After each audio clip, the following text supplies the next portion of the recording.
Bonjour et bienvenue dans EcoCheck, le podcast économique d'ING Belgique. Dans cet épisode, nous nous concentrons sur les prochaines élections en Allemagne. Je suis Samuel Abétan, économiste chez ING. Le 26 septembre, les Allemands seront appelés à renouveler le Bundestag, la chambre basse du Parlement. Un vote important donc, qui déterminera l'avenir de l'Allemagne, mais aussi de l'Europe. Un vote important également qui déterminera qui sera le prochain chef de gouvernement après 16 années de chancellerie d'Angela Merkel. Si l'on ne s'en tient qu'aux chiffres, le bilan d'Angela Merkel est plutôt solide, plutôt positif, avec un taux de chômage au plus bas, un taux de croissance relativement bon et une certaine marge de manœuvre fiscale. Mais en dehors de ces réformes sociales, comme par exemple l'introduction d'un salaire minimum et de ses qualités de gestionnaire de crise, elle n'a pas réussi à imposer de réelles réformes structurelles capables d'améliorer le potentiel de croissance allemand. Les élections sont donc l'occasion pour nous de revenir sur les réformes économiques jugées nécessaires pour l'Allemagne, puisqu'en vérité, depuis la dernière élection législative de 2017, les problèmes structurels de l'Allemagne sont toujours d'actualité. Un premier problème majeur en Allemagne, c'est son retard pris dans le numérique. C'était déjà le cas il y a 3 ans et c'est toujours le cas aujourd'hui. Le deuxième défi consiste à s'attaquer au vieillissement des infrastructures et à investir pour décarboner l'économie, ce qui suppose bien sûr des investissements supplémentaires. Et ce besoin d'investissement, il ne se limite d'ailleurs pas aux infrastructures uniquement, puisque l'éducation est aussi concernée. Les investissements publics ont été très faibles ces dernières années. Cela est principalement dû à une politique budgétaire très stricte, où seul un déficit budgétaire très faible est possible.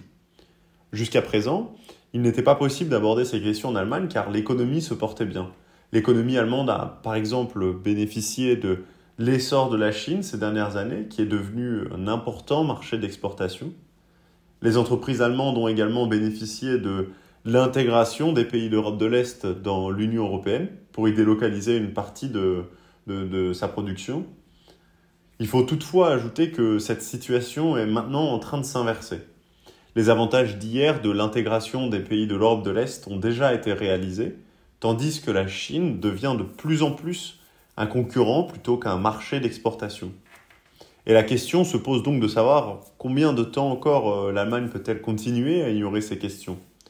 C'est tout l'enjeu des élections de 2021 pour savoir quelle coalition sera prête à mener les réformes nécessaires. Examinons les coalitions possibles.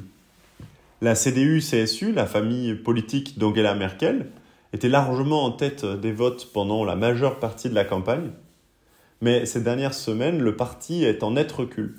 Selon les derniers sondages, le parti obtiendrait environ 21% des voix, et dans l'éventualité où les chrétiens démocrates réaliseraient le meilleur score, Armin Laschet deviendrait le prochain chancelier.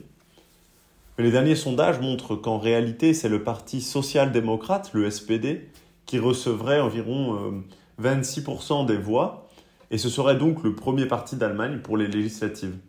Et dans ce cas, c'est l'actuel ministre des Finances, Olaf Scholz, qui succéderait à Madame Merkel.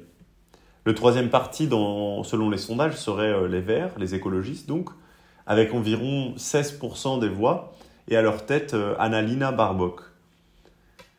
Les trois partis devraient donc sortir relativement proches du scrutin dans un paysage politique très fragmenté.